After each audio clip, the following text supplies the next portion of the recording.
Засгийн газар олонхын бүлэг энэ ашигт малтлалын тухай хуулийн нэмэлт өөрчлөлтөөр нэг юм явган зал хэрэглээдүүдийг хүрчлээ. Анх засгийн газраас ашигт малтлалын тухай хуулийг өргөм барьсны ар дээр Батнайрамдал нарын гишүүд бас шүгэл хүлээгээд тодорхой асуудал дэвшүүлсэний дараа олонхын бүлэг энэ зэсийн амнааттай холбоотой асуудлаа татаж аваад хуулиа явуулъя гэж ярьсан. Тэгээд явцын дунд энэ хэлц хэсгийг яг энэ үндсэн дээр дэмжиж ингээд явуулсны ар дээр анхны хилцүүлэг дээрээ болохоор 3 жилээр хойшлуулах заалт оруулж ирсэн. За тэгээд тэр дэмжигдээд явсан. Гэтэл өнөөдөр олонхын бүлгийн 6 гишүүн нь энэ 3 жилээр зэсийн амнаатыг хойшлуулах асуудал дээр зарчмын зөрүүтэй санал дахиад оруулаад ирлээ. Тэгэхээр миний асуулт юу вэ гэхлээр ер нь энэ засгийн газрын байр суурь энэ зэсийн амнаат дээр яг ямар байгаа юм бэ? Та нар яг нэг тодорхой юм хэлээдгэж засгийн газар бөгөөд олонхын бүлэг. Тэгээ одоо ингээд бид нарыг ингээд нэг юм удаа дараалал ингээд нэг хэлж байгаа ярьж байгаа юм нь өөрчлөгдөөд тэгээд ингээд хөтлөөд яваад ах юм. Тэгээ нэгцэн нэг байр суурь тодорхойлж болдгоо мó? Энэ ашигт малтлалын тухай хууль чи Монголын эдийн засгийн одоо бас нэг суур харилцааг зохицуулж байгаа хууль шүү дээ. Тэр энэ дээр бид нар нэгцэн ойлголттой баймаар. Тэгэл энэ наадамд өгчөөхэд ингээд юм ороо босгоо цагаар чуулган хаах болцсон энэ тэргээл одоо чуулга уралжих хойгуур манай байнгын хороо уралдаж штэ ингэж болохгүй штэ. За хоёрдугаарт өчигдөр засгийн газар том мэдээлэл хийлээ. За улсын хурал ямар ч мэдээлэл байхгүй суучлаа. Тэгээд хэвлэлийн мэдээллээс одоо ингээд нөө PR хийж байгаа мэдээллээс энэ ойдлогоотой хийж байгаа хэлцээрийг бид нар сонсож штэ. Тэгэхээр улсын хурлын бодлого бол маш тодорхой 120 дугаар тогтоолоороо гарсан штэ. 120 дугаар тогтоол батлагдаад одоо хагас жил болчихлоо. Гэтэл та бүхэн болохоор их хурал дээр ирээд ямар ч зүйл ярихгүй хэрнээ шууд юу юугүй хэвлэл рүү гарах юм. За тэгээд хувь нийлүүлэгчдийн зээлийн хүүг бууруулсан гэж байна.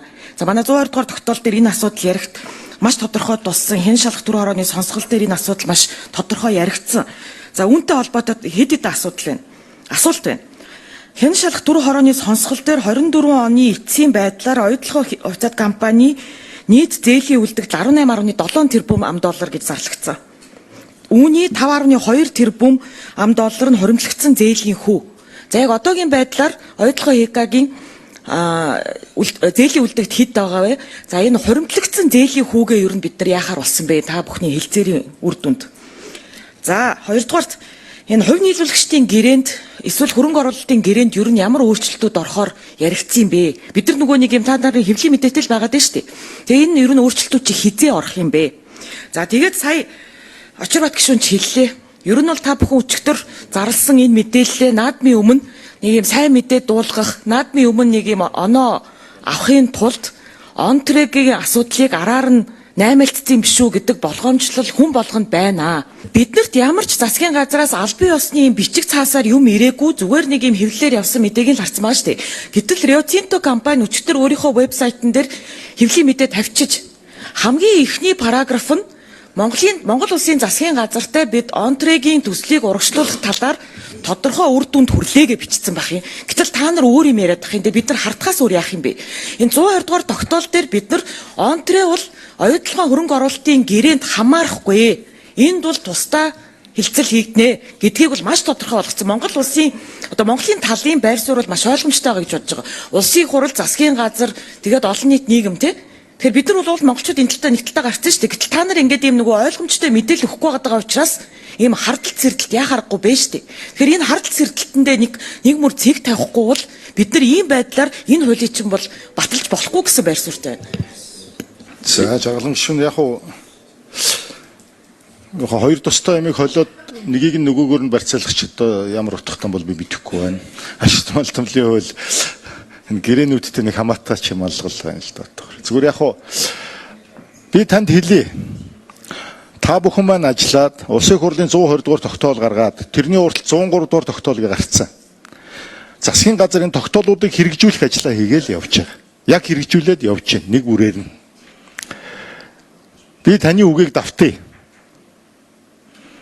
Оюу толгой хөрөнгө оруулалтын гэрээнд онтрэ хамаарахгүй. Энэ бол Монгол Улсын засгийн газрын байр суурь. Тусдаа гэрээ. Энийг айгуу та бас хийхгүй ч гэж болно. Явуулахгүй ч гэж болно. Энэ бол цэвэр их хурлын бүрэн эрхийн асуудал. Нэг хоёрдугаарт энэ нууж хаах юм юу ч байхгүй. Яг гэвэл бүх юм их хурлаар шийдэгдэн шүү дээ. Та бүгдийн шийдвэрээр шийдэгдэн. Нуугдах юм юу ч байхгүй. Хинч хамлалт өгөөгүй. Хилцээрээ эхлүүлъя л гэсэн. Тэгэл бол өөр юм байхгүй. Хилцээ. Өөр юм байхгүй. Энийг бас ойлгоорой гэж хүсье. За, юуны хувьд бол амнаатай холбоотой асуудал дээр бол одоо засгийн газар одоо энэ олонхын бүлгээс өгсөн шийдвэрийг дагж байгаа. Олонхын бүлэг бол амнаатыг, зэсийн амнаатыг хойшлуул гэдэг чиглэл өгсөн.